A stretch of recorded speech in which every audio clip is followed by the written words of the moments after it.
distinguished guests, Honorable Vice Chancellor, Dr. Salunke, members of the Board of Management, the University Academic Council, Planning Board, faculty, staff representatives of the press and media, proud parents and relatives of the graduating students, and above all, you, the graduates.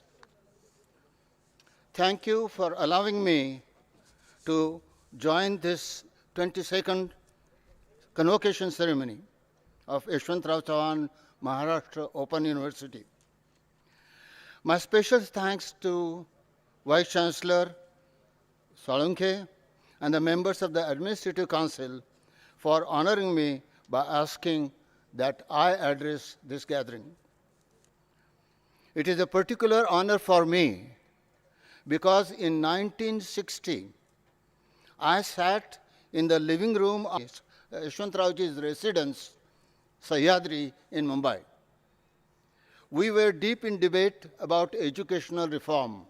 I was of the opinion that we could foster excellence by concentrating on fewer students and brighter students, engaging them deeply, and providing them specialized, high-quality training. With my earlier success in one such attempt, I was pushing for high-quality education. However, I quickly realized that my opinion is an elitist opinion, and it was at odds with Yashwantraoji's vision of mass education.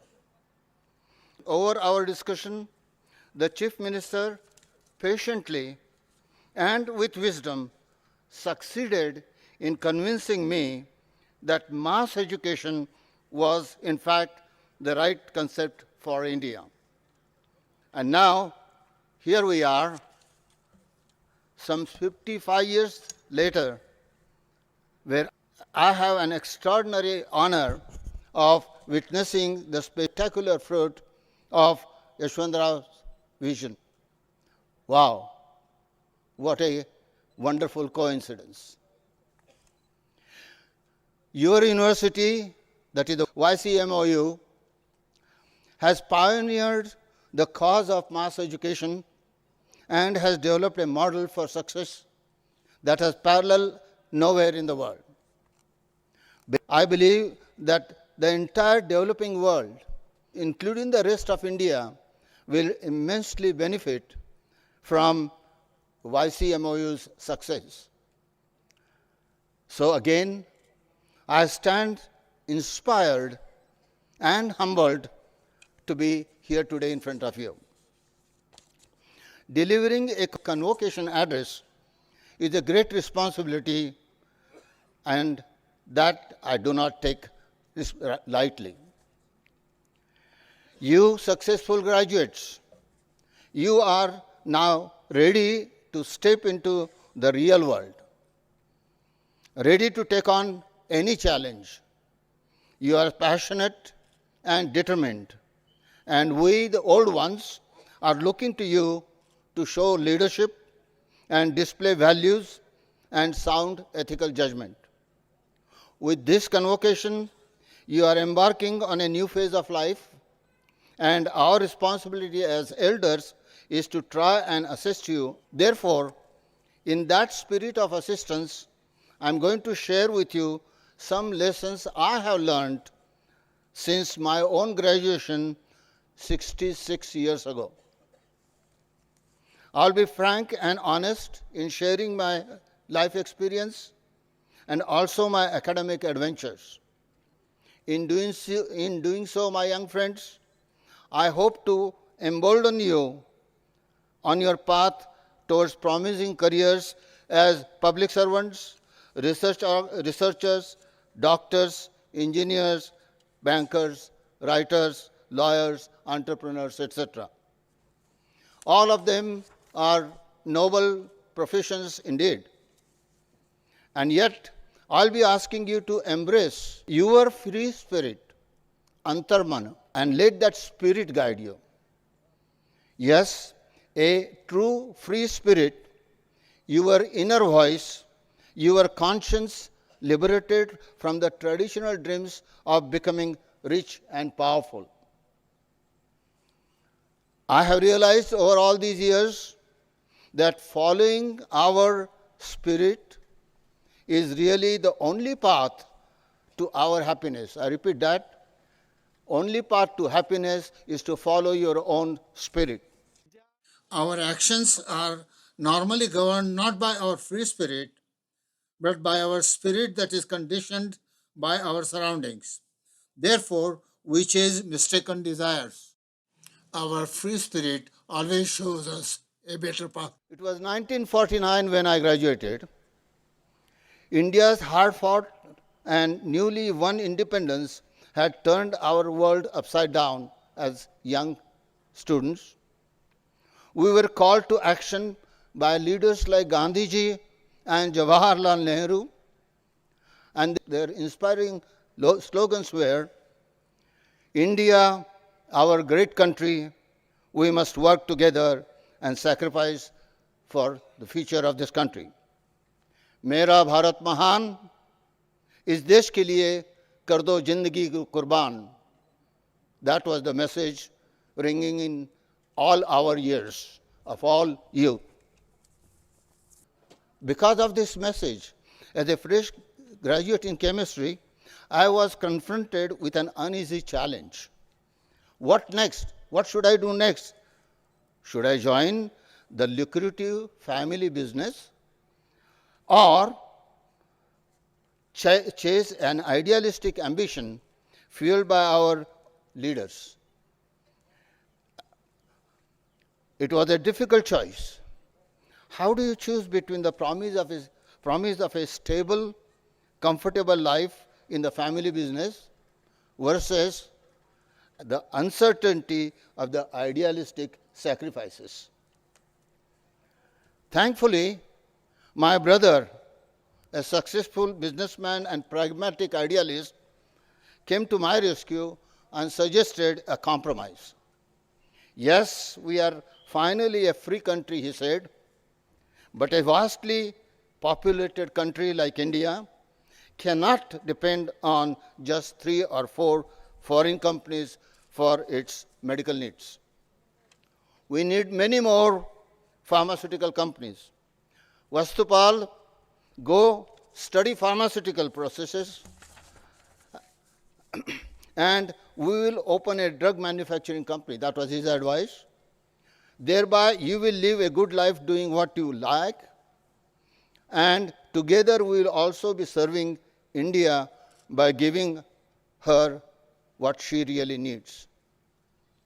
I was convinced and did really attempt to acquire some pharmaceutical manufacturing skills.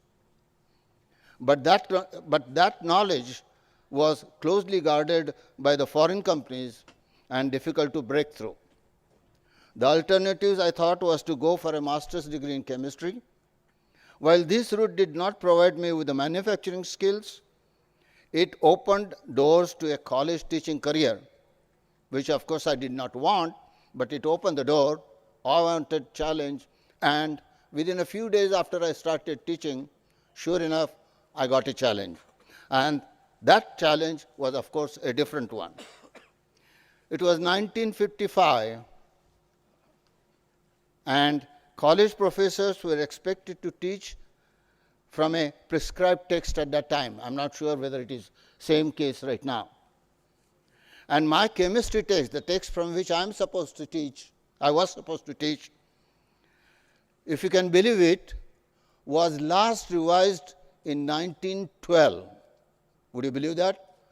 The book prescribed as a text by the university was last revised in 1912, in which atom was still not breakable. Yet, in 1955, when I started teaching, thousands of people had died in Hiroshima, Nagasaki, instantly with the atom bomb explosions. And yet, in 1955, my university was asking me to teach that atom is unbreakable. I was so disgusted that I immediately went to my principal's office and tendered my resignation. But to my surprise, instead of accepting my resignation, the principal agreed with me that the education paradigm, our educational paradigm, was hopelessly outdated, and actually invited me to join his efforts to modify the system. I couldn't believe what I was hearing. My principal was actually asking me to join hands with him to reform India's educational system. That's it. He was actually offering me an opportunity to free my spirit and to follow my idealistic calling, the one that the leaders of India were asking for. It was, for me, also the call of my heart. A wave of excitement and joy suddenly burst in me. Let me tell you that the ecstasy of freedom, the joy of liberating spirit, and the experience one can encounter in life is beyond any other experience you can ever encounter. That is the strength and the benefit of following your own free spirit. Friends, the joy of being guided by your free spirit is exhilarating. It inspires, gives energy to work tirelessly, and courage to overcome unsurmountable adversities. However, let me also warn you that following the call of your spirit is not that easy. It is never easy. Along that path, I made several mistakes, turned colleagues into enemies, faced many failures, and endured ridicule, anguish, and dejection. Nevertheless, let me also tell you that if you let your free spirit guide you, the satisfaction and joy you will get from it is worth all the troubles. Each of us has free spirit, also known as inner voice or conscience. It truly craves to care about other people. That is the call of every pure spirit, free spirit. It truly craves to care about other people and sacrifice for them. And when you get an opportunity to free your shackles and touch people's lives, the peace and joy you experience triumphs all over the so-called troubles in other way. Have you heard of Steve Jobs? He was a poor mechanic's son, so poor that he frequented a nearby Hare Krishna temple in America for his daily meals. He was that poor, Steve Jobs. He even wandered through India as a free-spirited hippie. Some people of my age might remember what hippie is. Nevertheless, he eventually led the world's largest computer company, Apple Computers. I'm sure you know about Apple computers. This is the history of Steve Jobs, who let his free spirit rule him, guide him, and go wherever he wants to go. He says, your time is limited, so don't waste it living someone else's life. Don't be trapped in dogmas. Dogma is living with the results of another people's thinking. Don't let the noise of others' opinions drown out your own inner voice. Have the courage to follow your heart and intuition.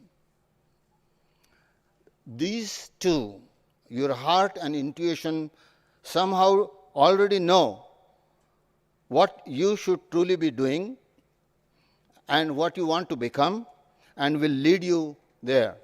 Everything else is secondary. This is quote of Steve Jobs, world's largest computer company founder. Obviously, you might ask me, is it trouble to follow your free spirit? Is it troublesome? Yes, it is. It is even scary. Everyone is afraid of mistakes and failures when you are sailing in a uncharted waters with their free spirit as only compass. However, let me assure you that there is no progress without failures. I learned that mistakes and failures are not bad. Failures keep us away from wrong paths and lead us to the right one. They make us stronger, more determined, disciplined, secure in our ability to survive adversity. The skills we learn and the unique vision we acquire by painfully trudging through the muddy waters of mistakes and failures are worth more than any we might learn from easy sailing through serene waters or calm waters of charted channels. Let me also quote another person. I'm sure you are familiar with that person. He says, life is a difficult game. We need our difficulties because they are necessary to enjoy success.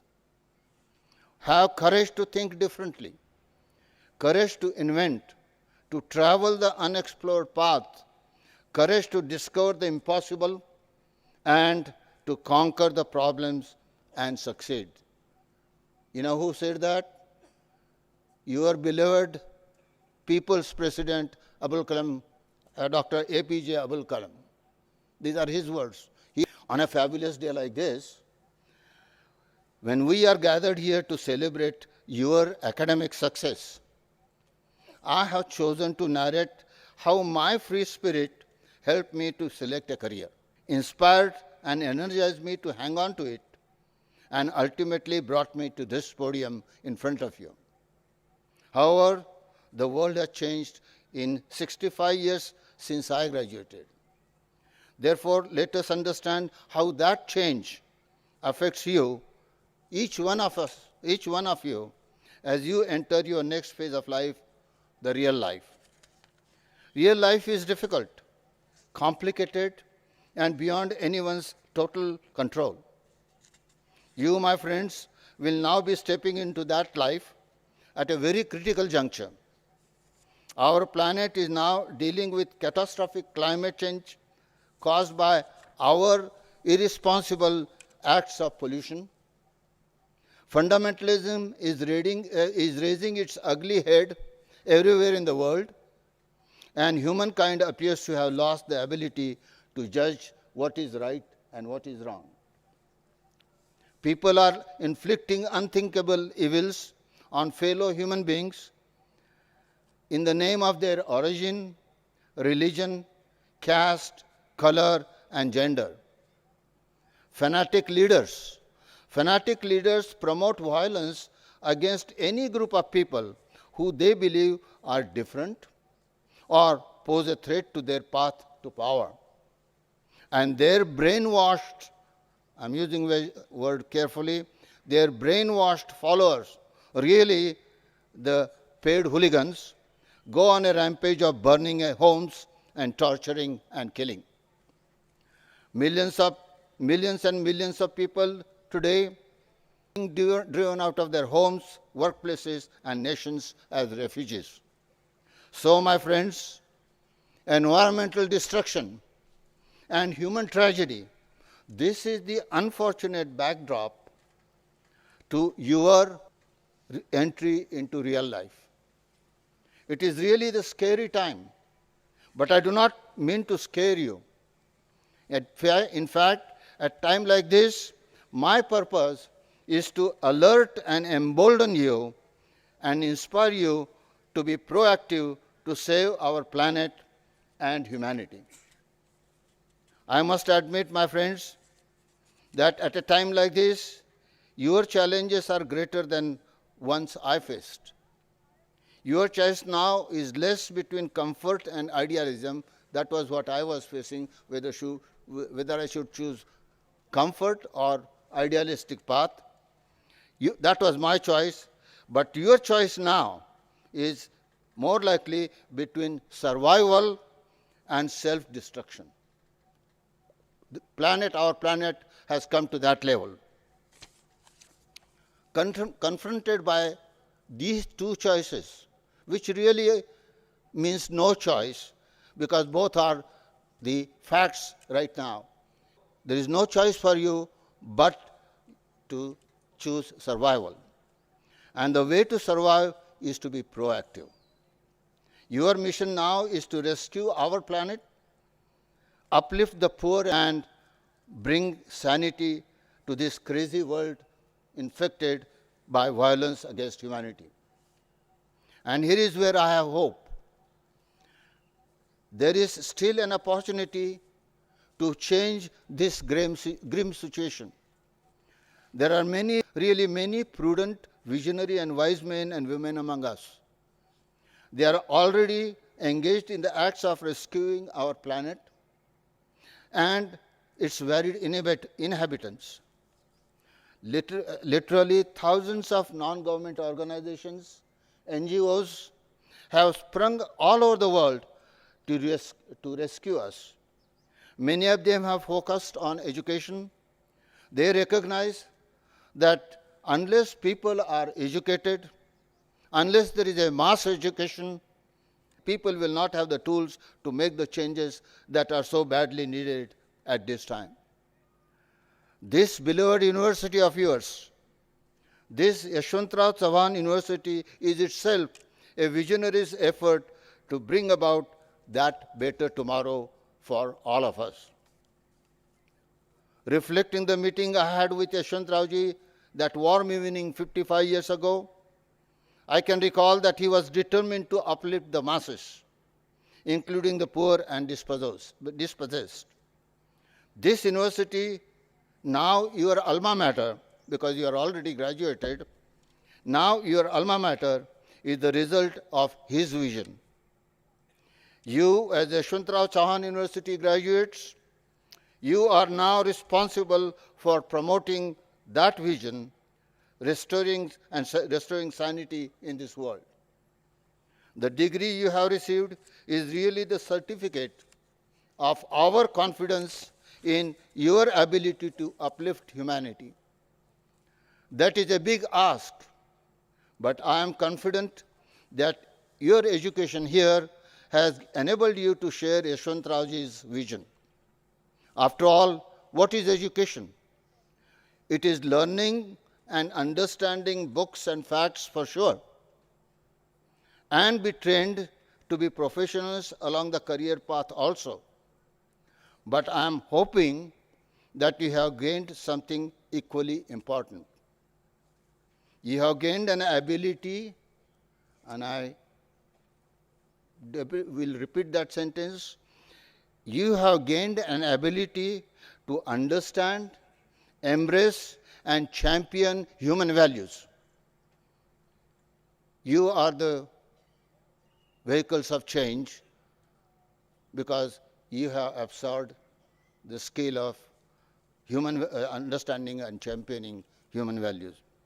Your education has also been about empowerment, about empowering yourself to recognize that you, each one of you, are the agents of change that the world needs.